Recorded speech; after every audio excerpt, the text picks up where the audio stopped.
सभी तत्वदर्शी जिज्ञासुओं को और गीता प्रेमियों को मेरी ओर से तथा मेरी संस्था डूअर्स पैराडाइज फाउंडेशन की ओर से सादर जय श्री कृष्ण। आज हम वर्तमान युग में आध्यात्मिक चिंतन की श्रृंखला के तहत गीता के द्वितीय अध्याय के श्लोक संख्या 67वें की व्याख्या कर रहे हैं। 66वें में भगवान श्री कृष्ण ने व्यतिरेक रीति से अर्जुन को समझाने का प्रयत्न किया और इसमें एक उदाहरण देकर समझाना चाहते हैं, जिसको ऋषि वेद व्यास जी ने अपने शब्दों में कुछ इस तरह लिखा है। इंद्रियाणाम ही चरताम यत मन अनुविधीयते तत् अस्य हरित प्रज्ञाम वायो नाम इव अम्भ्यसी। क्योंकि विषयों में विचरती हुई इंद्रियों से संयुक्त होकर मन बुद्धि को वैसे हर लेता है जैसे जल में चलने वाली या पानी पर तैरने वाली नाव को वायु हर लेती है, कहीं से कहीं ले जाती है। Because mind capture the senses attached to sense object just like the wind sees the ship moving on water।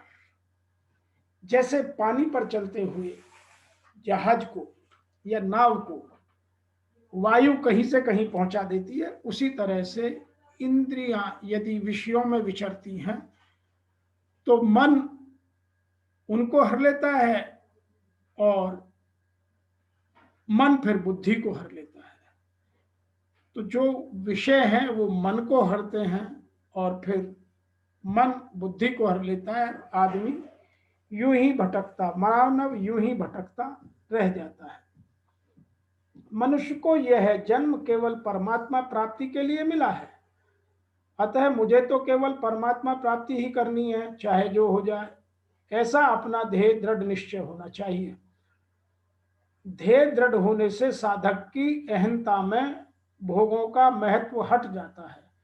महत्व हट जाने से व्यवसायत्मिका बुद्धि दृढ़ हो जाती है, परंतु जब तक व्यवसायत्मिका बुद्धि दृढ़ नहीं होती तब तक उसकी क्या दशा होती है, इसका वर्णन यहाँ भगवान ने हमें समझाने का प्रयास किया है। इंद्रियाणाम ही चरता, जब साधक कार्य क्षेत्र में सब तरह का व्यवहार करता है तब इंद्रियां सामने अपने अपने विषय आ जाते हैं, अर्थात इंद्रियां उन विषयों की ओर मुक्त, भाव मुक्त होने लगती हैं, भाव में जुड़ जाती हैं, भाव युक्त होने लगती हैं।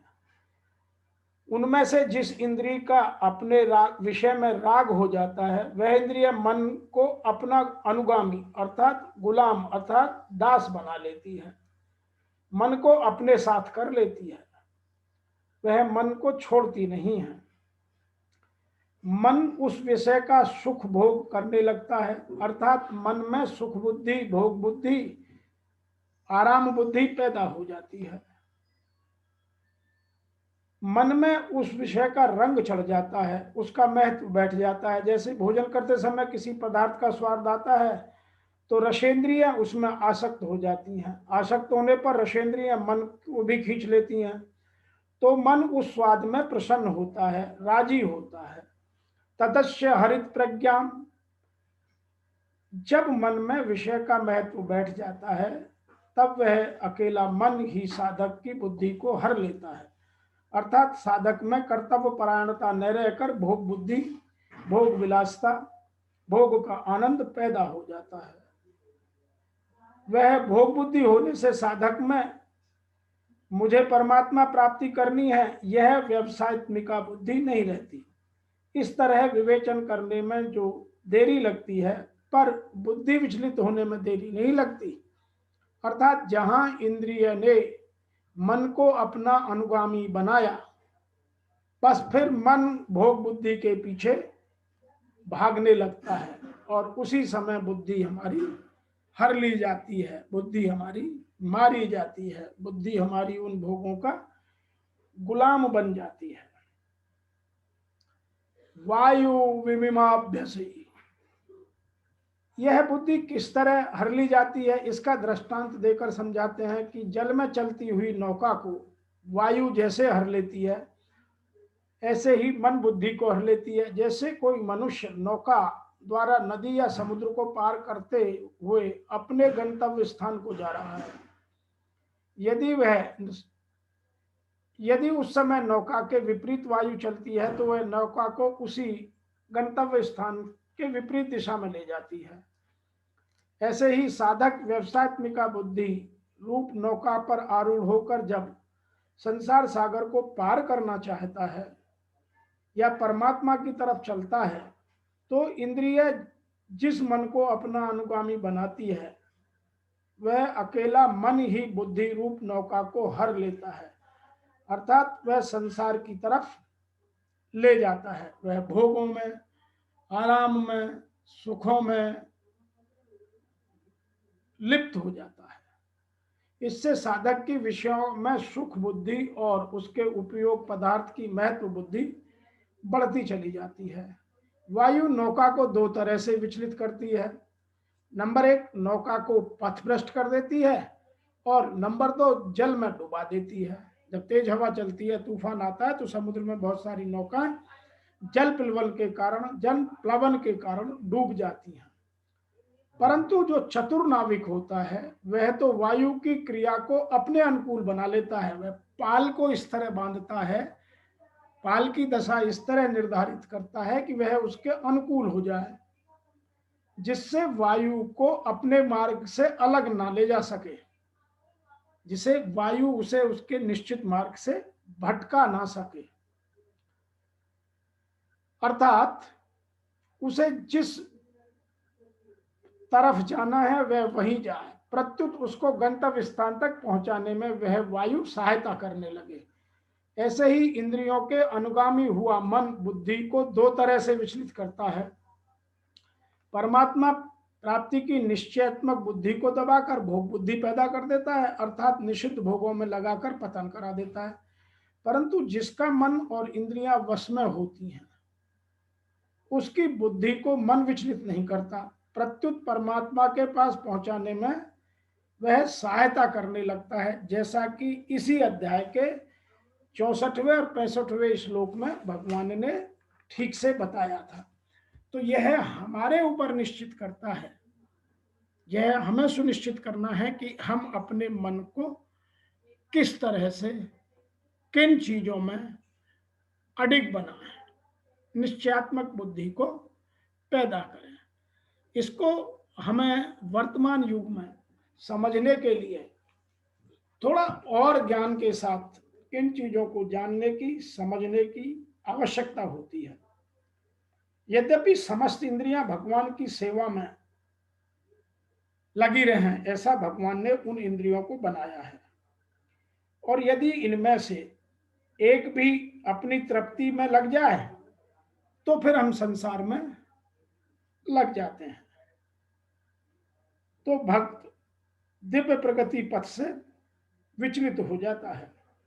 यदि हमें भगवत प्राप्ति के पथ पर अग्रसर होना है तो हमें अपने जीवन को भोगों से दूर कर महाराज अम्बरीश की तरह जीवन बताया है, उसी तरह हम जीवन बिताएं। समस्त इंद्रियों को चाहे कोई कितना ही भटकाए, हमारी इंद्रियां पथ से विचलित न हो, जैसे महाराज अम्बरीश की नहीं हुई थी। तो मैं यहां जो हमें इस श्लोक से शिक्षाएं मिलती हैं, या जिनको हम समझकर अपने जीवन को ठीक कर सकते हैं, वो दो शिक्षाएं हैं। नंबर 1, कि जो विषय वस्तु है वह हमारे मन को हर लेती है और मन बुद्धि को हर लेता है। तो हमारा जो विषयों में विचरती हुई इंद्रियां हैं, वह संयुक्त रूप से इकट्ठी होकर हमारे मन को अपनी ओर खींच लेती हैं और मन इस संसार में लिप्त हो जाता है। अर्थात हमें अपने मन को इस संसार के भोगों से, इस संसार की विषय वस्तुओं से दूर रखने का प्रयास करना है, उसका अभ्यास करना पड़ता है। नंबर 2, वह मन दो तरीके से काम कर सकता है। जैसे मैंने अभी नाव का उदाहरण दिया, यदि आपका मन पर कंट्रोल नहीं है तो मन बुद्धि को हर लेगा और आप पथ भ्रष्ट हो जाएंगे। और यदि आपके मन में, आपकी बुद्धि में निश्चयात्मिका, व्यवसायत्मिका बुद्धि पैदा हो गई है, तो आप मन को, उस इंद्रियों को अपने अनुकूल बना लेंगे और वह भगवान प्राप्ति में आपका मदद करने लगेगी। जैसे नौका की पाल बदलने से नौका अपनी दिशा में ही चलती जाती है, और यदि पाल समय पर ना बदली जाए तो तेज हवाएं या तो उसको पथभ्रष्ट कर देती हैं या पानी में डुबो देती हैं। तो ऐसे ही यदि हमारी भोग की इच्छाएं या तो हमें भगवान प्राप्ति के पथरास्ते से पथभ्रष्ट कर देती हैं, और या फिर हमें इस संसार में डुबा देती हैं और हम इस जीवन और जन्म मरण के चक्कर में फंसकर रह जाते हैं। तो जो हमारा प्रमुख उद्देश्य है, जिसकी वजह से भगवान ने इस आत्मा को यह मनुष्य शरीर देकर इस मृत्यु लोक में भेजा कि आप मेरा वहां चिंतन, मनन, भजन कर मुझे समर्पित होकर अपनी इस आत्मा को परमात्मा में विलीन करने का प्रयास करो। हम उससे तो भ्रष्ट हो जाते हैं, पथ से भ्रष्ट हो जाते हैं और उन चीजों में लग जाते हैं जिनका कोई अंत नहीं है। संसार की भोग लिप्साओं का, भोग आकांक्षाओं का, भोग कामनाओं का, इनका कभी अंत नहीं है, सब एक से बढ़कर एक है। तो हमारे लिए यह 67वां श्लोक बहुत प्रमुख है कि हम अपने जीवन की विषमताओं को अपनी भगवान प्राप्ति की समताओं में कैसे परिवर्तित करें, यह समझाने का प्रयास कर रहा है। आगे के श्लोकों में भगवान इन चीजों का उदाहरण देकर हमें और स्थित प्रज्ञ होने का बात करेंगे। तो हम आपसे शीघ्र ही मिलते हैं 68वें श्लोक की व्याख्या लेकर। तब तक के लिए आपको मेरी ओर से और मेरी संस्था की ओर से ओम नमो भगवते वासुदेवाय नमः।